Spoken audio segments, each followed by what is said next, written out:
Hermanos, Dios bendiga la vida de cada uno de ustedes. El día de hoy estudiaremos el libro de Jueces en su capítulo 3. Prepare su mente, su corazón, su Biblia, su cuaderno para poder asombrarnos con este capítulo del libro de los Jueces. En unos momentos comenzamos.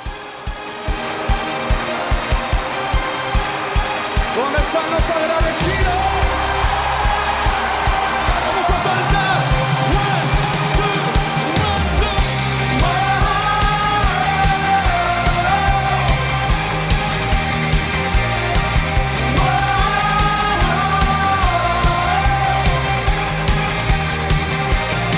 Me has perdonado, me rescataste, me diste vida, me levantaste con tu poder, me transformaste y con tu aliento me has hecho libre.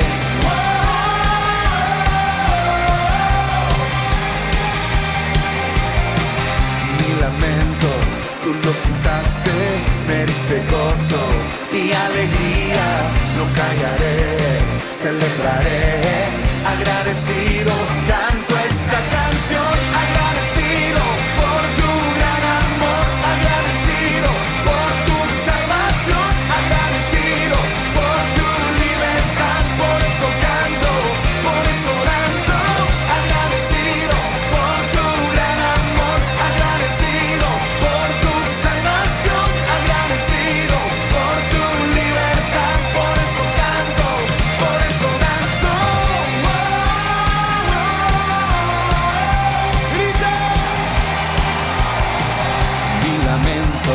Tú lo quitaste, me diste gozo y alegría, no callaré, celebraré, agradecido, canto esta canción, agradecido por tu gran amor, agradecido por tu salvación, agradecido por tu libertad, por eso canto, por eso danzo, agradecido por tu gran amor, agradecido por tu salvación, agradecido por tu libertad, por eso canto. Ahora ustedes conmigo.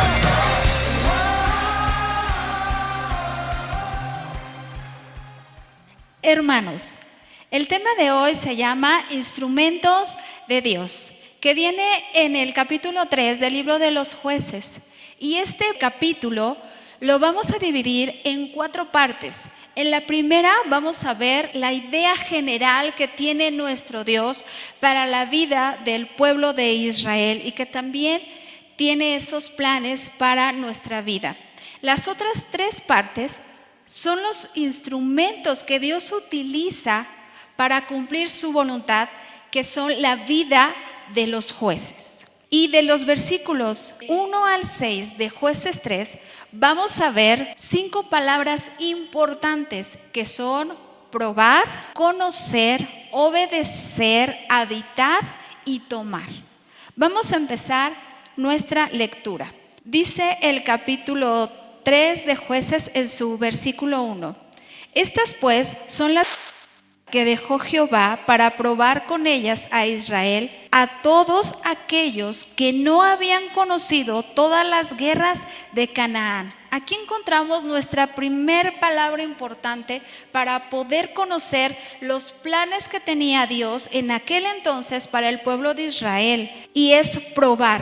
Pero la palabra probar es para enseñar. En ese sentido viene escrito, porque Dios quería enseñarle a su pueblo a obedecer.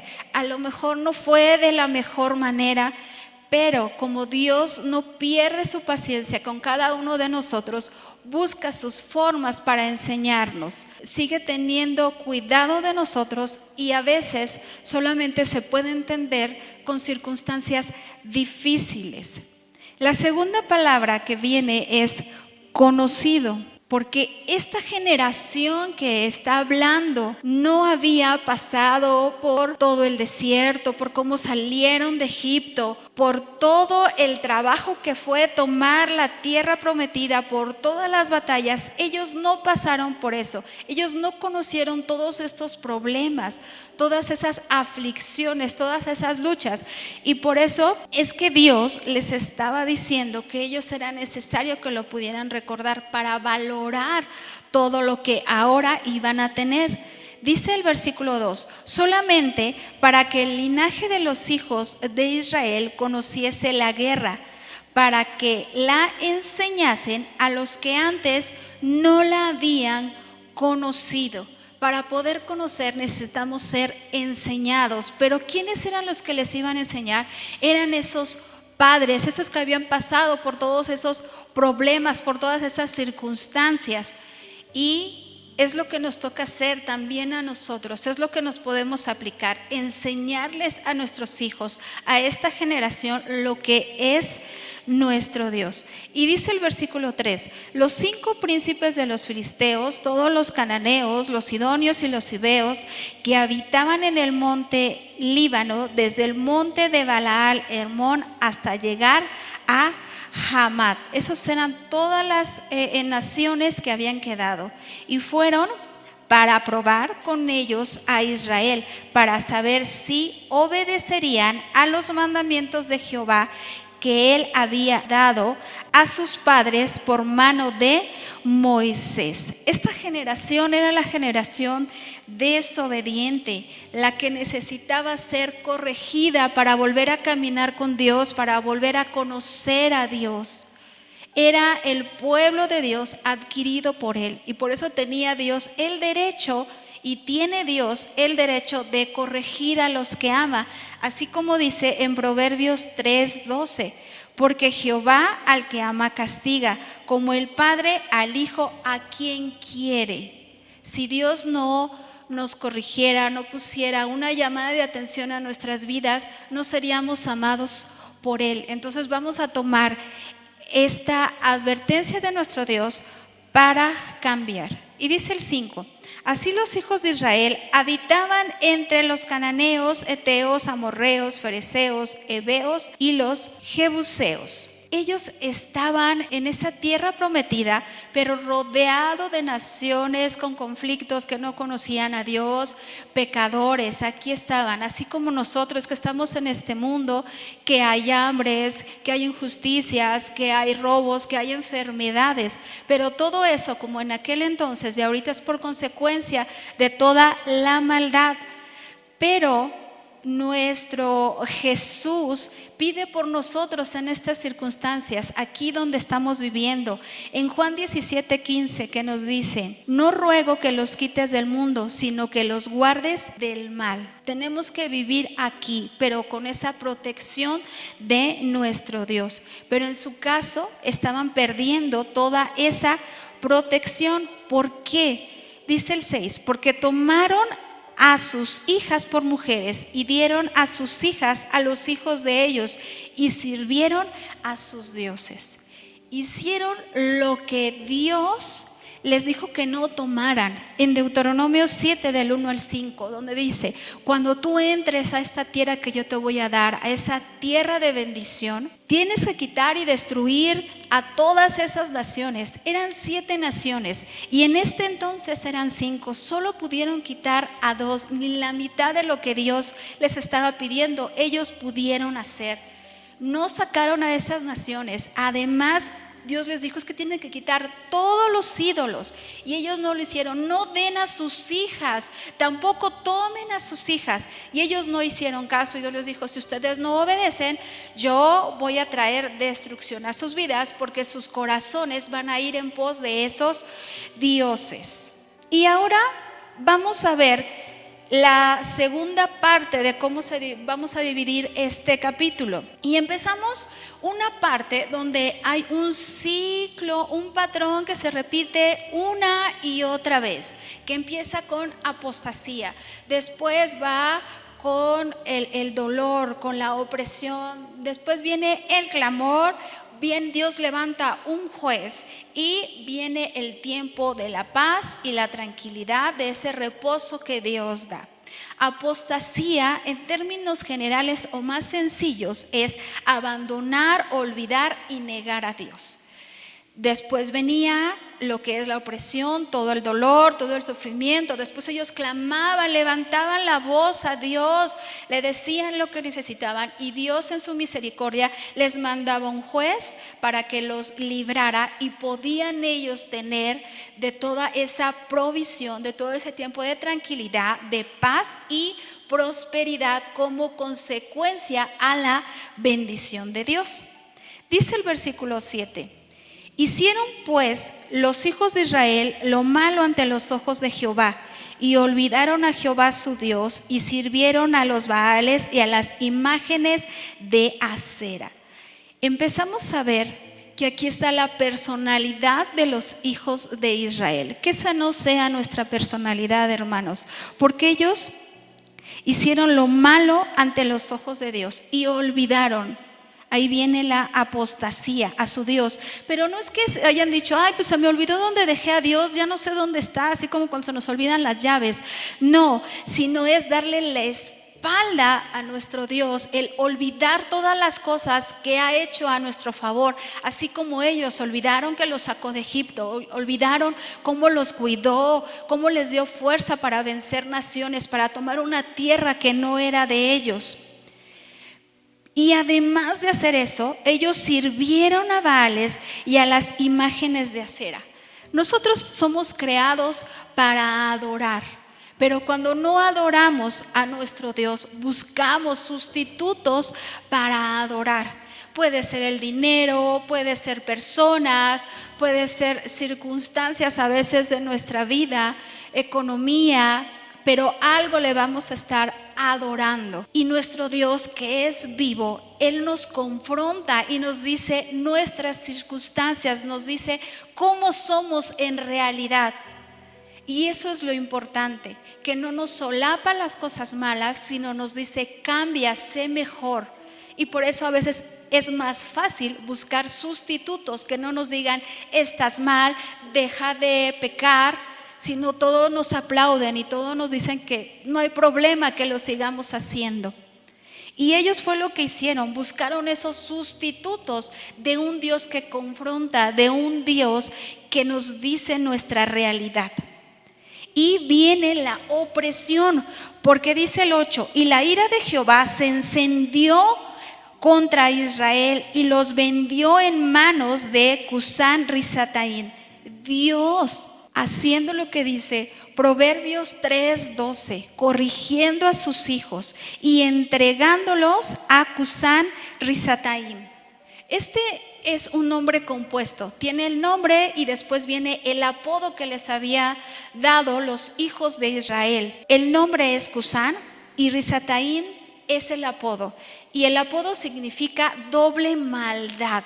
Para que le pusieran ese apodo es porque los trató muy mal, porque sufrieron mucho, porque fue despiadado con ellos. Y sirvieron los hijos de Israel a Cusán Risataín 8 años. Entonces viene otra parte de ese ciclo, que es el clamor. Clamaron los hijos de Israel a Jehová, y Jehová levantó un libertador a los hijos de Israel y los libró. Esto es a Otoniel, hijo de Cenaz, hermano menor de Caleb. Dios, escuchando esas voces que le daban a Dios, a él, levantó a ese libertador, a ese primer instrumento que viene en el libro de los jueces, que es Otoniel. Otoniel, ese nombre significa todopoderoso. Era Dios queriéndoles demostrar a su pueblo todo lo que Él era, todo lo que podía hacer con cada uno de ellos. Y Él era un hombre de batalla, de guerra, porque era hermano menor de Caleb, del que nos han hablado en predicaciones pasadas, que salían, peleaban y ganaban. Dios a Él lo empezó a usar. Pero dice en el versículo 10: Y el Espíritu de Jehová vino sobre él y juzgó a Israel y salió a batalla. Y Jehová entregó en su mano a Cusán Risataim, rey de Siria, y prevaleció su mano contra Cusán Risataim. Para que pudiera Otoniel ser usado en las manos de Dios y ser ese instrumento, vino sobre él el Espíritu de Jehová, porque el Espíritu de Jehová es el que nos capacita, nos inspira, nos prepara para cumplir los planes de nuestro Dios. Pero en aquel entonces, en el Antiguo Testamento, el Espíritu de Jehová solo venía sobre las personas y sobre algunas y por momentos específicos. No es como en el Nuevo Testamento y como ahora. La diferencia en el Antiguo Testamento y en el Nuevo Testamento sobre el Espíritu de Jehová viene en Juan 14 del 16 al 17, que nos enseña cómo el Espíritu Santo ahora se relaciona con cada uno de nosotros. Dice Juan: y yo rogaré al Padre y os daré otro consolador para que esté con vosotros para siempre, y el Espíritu de verdad, el cual el mundo no puede recibir porque no le ve ni le conoce, pero vosotros le conocéis porque mora con vosotros y estará en vosotros. El Espíritu Santo ahora se relaciona con nosotros en esta parte que dice para que esté con vosotros. Es un paralelo, está al lado de nosotros, caminando por donde nosotros vamos y estamos. Pero después dice porque mora con vosotros y estará en vosotros. Esa es la segunda forma que se relaciona el Espíritu Santo con nosotros, viviendo en nosotros siempre y cuando nosotros creamos en Jesús, en su Hijo. Por eso era que en aquel entonces el Espíritu de Jehová, así le llamaban, se relacionaba con ellos de una forma diferente. Nosotros ya conocemos a Cristo, ya se hizo carne, ya murió por nosotros, y por eso es que no solamente está al lado de nosotros, sino vive en nosotros, pero además Él tiene otra tercera forma de relacionarse con nosotros que viene en Hechos 1:8, que nos dice: pero recibiréis poder cuando haya venido sobre vosotros el Espíritu Santo y me seréis testigos. Y ya dice en cada uno de esos lugares.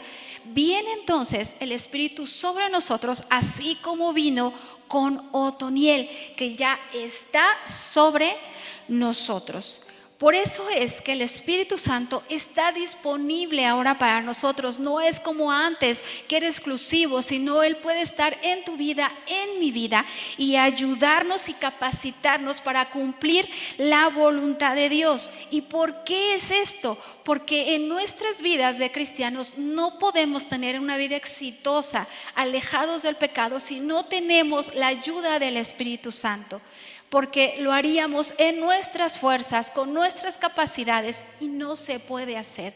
Siempre necesitamos la ayuda de Dios, del Espíritu Santo, para poder vencer y para poder cumplir la voluntad de Dios. Como dice Lucas 24:49, que necesitamos ser revestidos de poder de lo alto, no en nuestras fuerzas. Vamos a regresar a Jueces, a leer el 11 para terminar de ver esta vida del juez Otoniel, que dice: y reposó la tierra 40 años y murió Otoniel, hijo de Cenaz.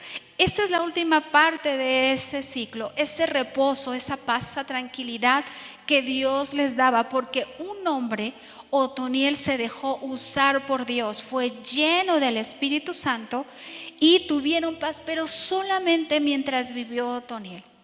Porque después el pueblo de Dios no aprovechó esa paz, ese tiempo que hubo.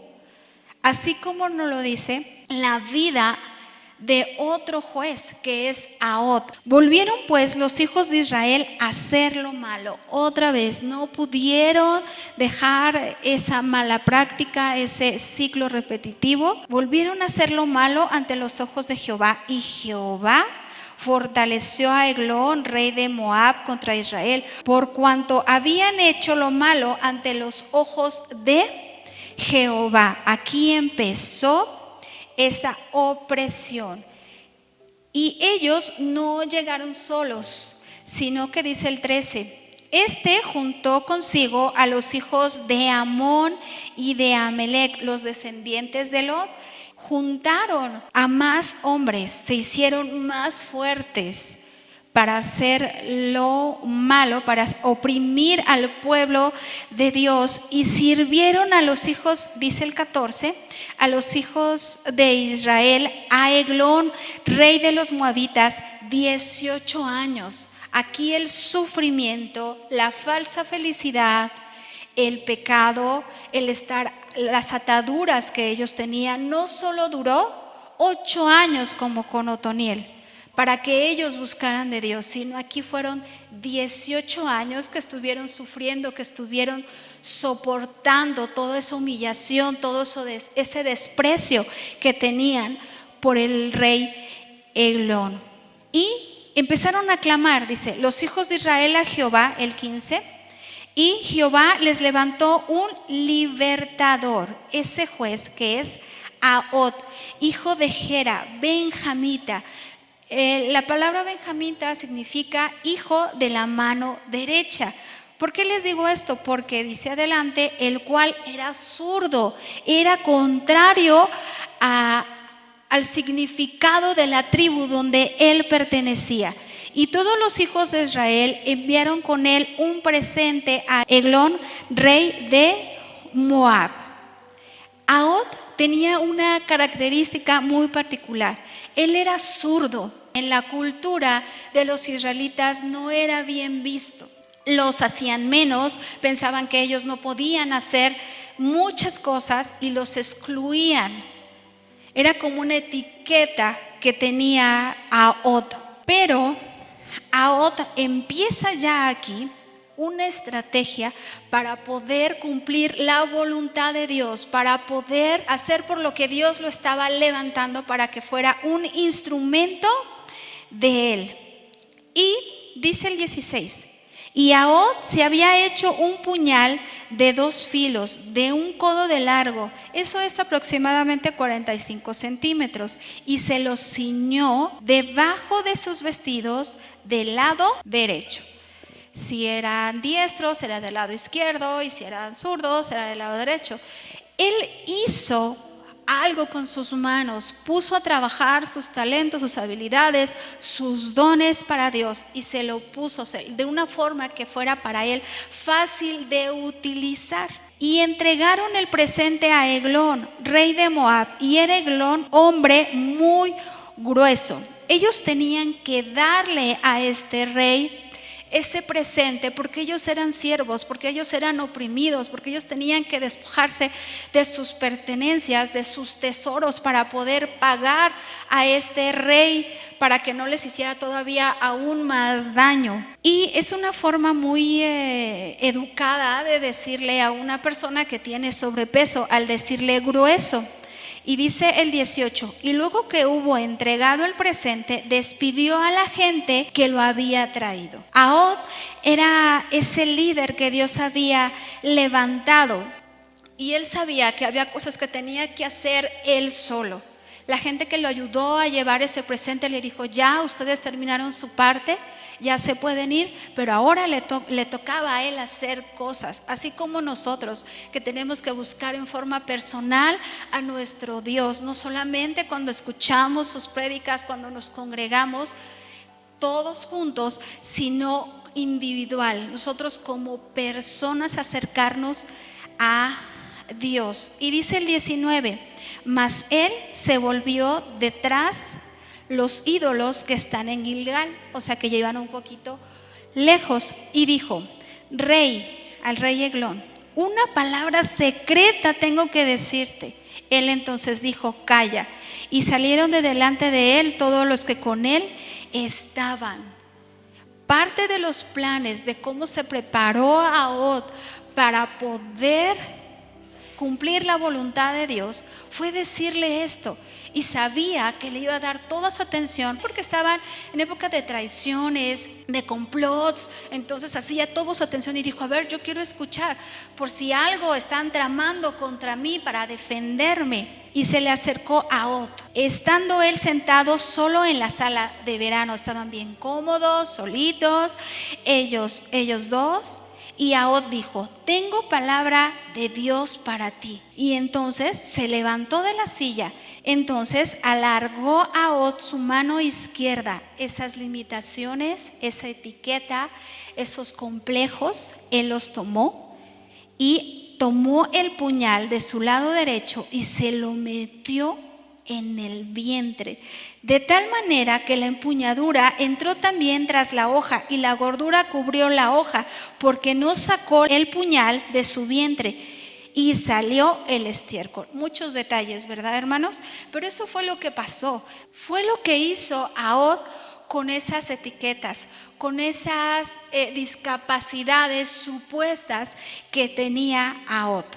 El 23, y salió Ahod al corredor y cerró tras sí las puertas y la sala y las aseguró con cerrojo. Cerró todas esas puertas de pecado, de infidelidad hacia Dios, de apostasía, de olvidar a Dios. Dijo: no más. Lo cerró. Y dice el 24: cuando él hubo salido, vinieron los siervos del rey, los cuales, viendo las puertas de la sala cerradas, ¿y quién las había cerrado? Ahod, con esa determinación de decir: no más pecado, no más quien oprima ni mi vida ni la vida del pueblo. Y dijeron: sin duda él cubre sus pies en la sala de verano. Así antes solían decir cuando hacían del baño. Y en el 25 nos dice: y habiendo esperado hasta estar confusos porque él no abría las puertas de la sala, tomaron la llave y abrieron, y he aquí su señor caído en tierra, muerto. Así lo dejó. Así debemos dejar todos nuestros pecados, todo ese ciclo repetitivo de cosas que a Dios no le gustan. Dice el 26: mas entre tanto que ellos se detuvieron, Ahod escapó y pasando los ídolos se puso a salvo en Seirat. No es que Ahod haya sido cobarde y haya dicho: ay, sí, ahora los maté y ahora me tengo que esconder. No, sino porque él tenía más cosas que hacer. Todavía no terminaba su labor como libertador, como instrumento de Dios. Así como nosotros, hermanos, que a veces podemos, un día si obedecemos, nos portamos muy bien, amamos a Dios, se nos nota que somos cristianos, o vamos a la iglesia, así leemos, pero en Dios todavía hay más. Puedo ya no decir groserías, pero todavía hay pecados ocultos en mi ser que tengo que seguir trabajando con ellos y dárselos a Dios y ya no hacerlos más. Y era lo que pasaba con Ahod.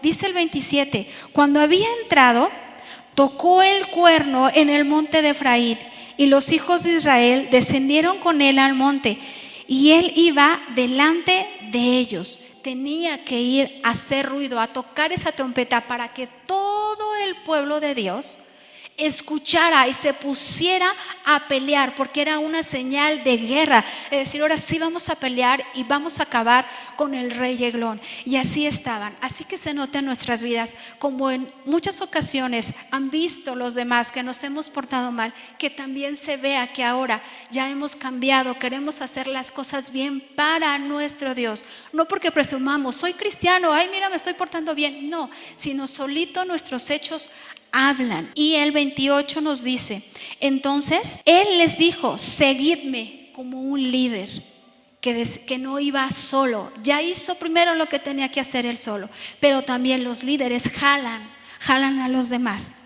Y les dijo: porque Jehová ha entregado a vuestros enemigos los moabitas en vuestras manos. No tomó la gloria para él. Y descendieron en pos de él y tomaron los vados del Jordán a Moab y no dejaron pasar a ninguno. Y en aquel tiempo mataron a los moabitas como 10,000 hombres, todos valientes y todos hombres de guerra.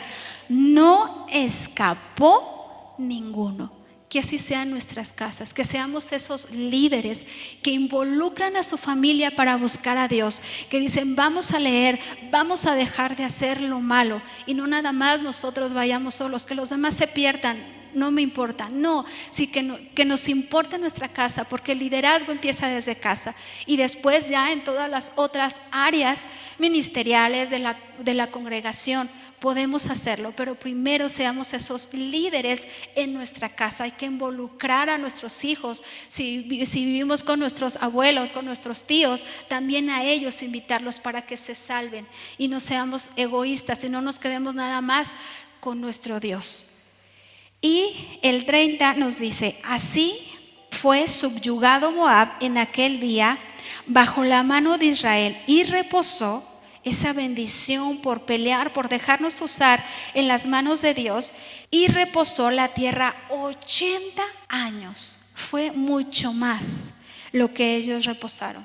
Vamos a terminar ahora con el último instrumento de Dios, que es Samgar, que aunque es un versículo nada más, tiene mucha enseñanza para nosotros, porque nos dice: después de él fue Samgar, hijo de Anat, el cual mató a 600 hombres de los filisteos con una aguijada de bueyes, y él también salvó a Israel.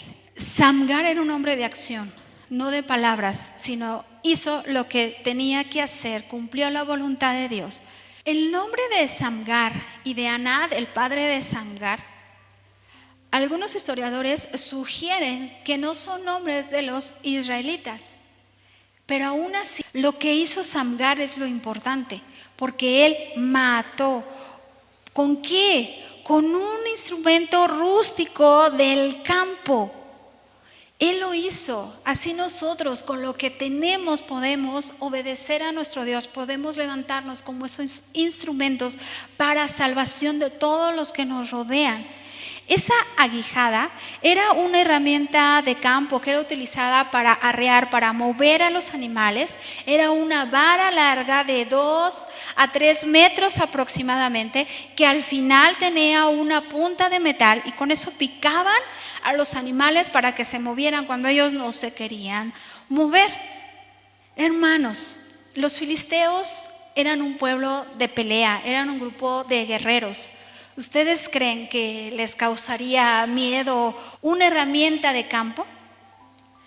Por eso es lo asombroso de este versículo, porque Dios utilizó lo que tenía en sus manos Samgar para demostrar su poder y su liberación para los hijos de Israel. Este hombre no tenía renombre, no tenía historia, no era guerrero, pero se puso en manos de Dios y dejó en manos de Dios los resultados. En este capítulo, hermanos, nosotros vimos 2 clases de personas: las rebeldes y las que se dejaban usar por Dios. Los rebeldes fueron los hijos de Israel, que fueron necios, que estaban en un ciclo vicioso, que repetían una y otra vez pecado, el mismo pecado lo volvían a hacer. Y que después de mucho sufrir, de mucha falsa felicidad, después de muchas humillaciones, se volvían a Dios. Y eso los que alcanzaban, porque era mucho tiempo. Pero también estaba el otro grupo de personas, que de esas debemos de ser nosotros, hermanos, como estos jueces, Otoniel, Ahod, Samgar, que ellos, siendo diferentes, con características diferentes, con habilidades diferentes, como lo somos nosotros, se dejaron usar por Dios. En Otoniel vemos que es necesario ser capacitados por el Espíritu Santo para poderle ganar a nuestra doble maldad, a ese Cusán Risataim.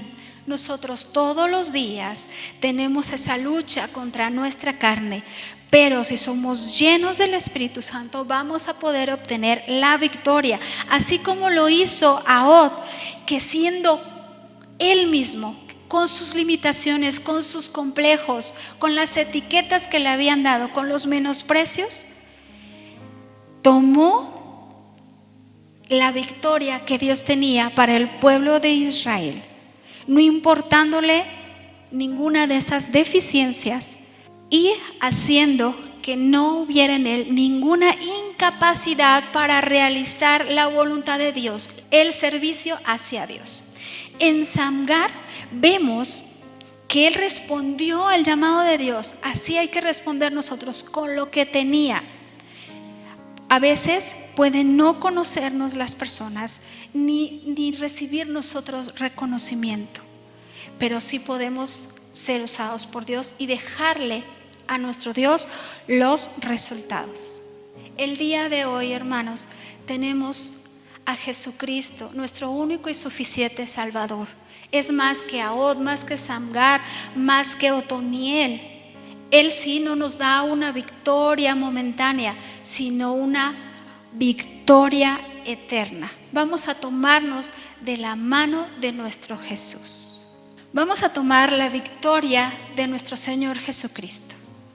¿Por qué no oramos? Nuestro Dios, muchas gracias porque tienes planes para nuestras vidas, porque aún en medio de desobediencia, de pecado, tú tienes ese amor, no solo poético, sino un amor verdadero para hacer que volvamos a ti. Muchas gracias. Que podamos seguir el ejemplo de estos 3 jueces que vimos el día de hoy, de Otoniel, de Ahod, de Samgar. Llénanos, Espíritu Santo, capacítanos. Ayúdanos, Padre Santo, a que no seamos nosotros nuestros peores enemigos, que cualquier discapacidad, que cualquier complejo lo dejemos a un lado y podamos servirte y podamos cumplir tu voluntad en obediencia como a ti te gusta. Que podamos ser también como Samgar, que aunque no tengamos gran historia o reconocimiento de las personas, podamos utilizar para tu gloria y para tu honra lo que tenemos en nuestras manos. En el nombre de Jesús, amén. Hermanos, sigan cuidándose y manténganse atentos a los anuncios que se seguirán dando. Que Dios los bendiga.